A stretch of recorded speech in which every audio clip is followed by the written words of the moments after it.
بسم اللہ الرحمن الرحیم۔ سورہ بقرہ کی آخری دو آیات کی فضیلت۔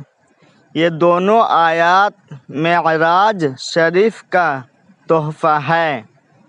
جو شخص یہ دونوں آیات رات کے وقت پڑھے گا تو یہ دونوں اسے اس رات میں ہر چیز سے کافی ہوگی۔ آمن الرسول بما انزل الیہ من ربہ والمؤمنون کل آمن باللہ وملائکتہ وکتبہ ورسلہ لا نفرق بین احد من رسلہ وقالوا سمعنا واطعنا غفرانک ربنا والیک المصیر۔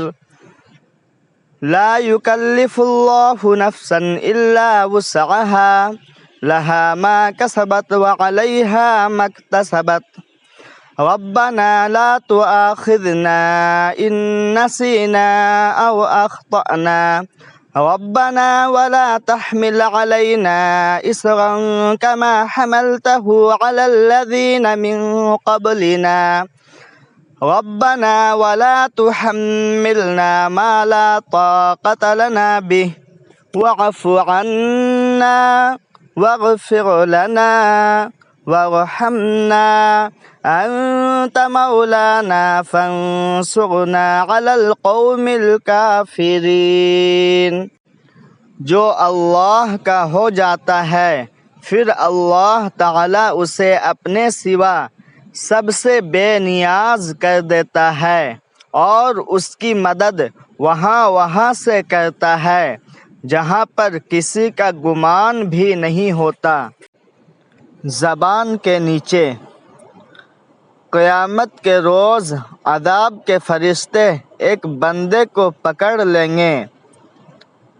حکم ہوگا کہ اس کے اعضاء کو دیکھ لو، اس میں کوئی نیکی ہے یا نہیں۔ چنانچہ فرشتے تمام اعضاء کو دیکھ ڈالیں گے، کوئی نیکی نہیں ملے گی۔ پھر فرشتے اس سے کہیں گے اب ذرا اپنی زبان باہر نکالو کہ اس میں دیکھ لیں کوئی نیکی ہے یا نہیں۔ جب وہ زبان نکالے گا تو اس پر سفید خط میں بسم اللہ الرحمن الرحیم لکھا ہوا پائیں گے۔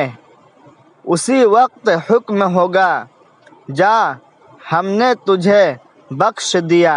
باوضو سونا۔ رسول اللہ صلی اللہ علیہ وسلم نے فرمایا جو بھی مسلمان وضو کر کے اللہ تعالیٰ کا ذکر کرتے ہوئے سوتا ہے پھر رات میں بیدار ہو کر اللہ سے دنیا اور آخرت کی بھلائی کا سوال کرتا ہے تو اللہ تعالیٰ اسے دیتے ہیں۔ رسول اللہ صلی اللہ علیہ وسلم نے ارشاد فرمایا ہمیشہ پاک و صاف رہا کرو، رزق میں برکت ہوگی۔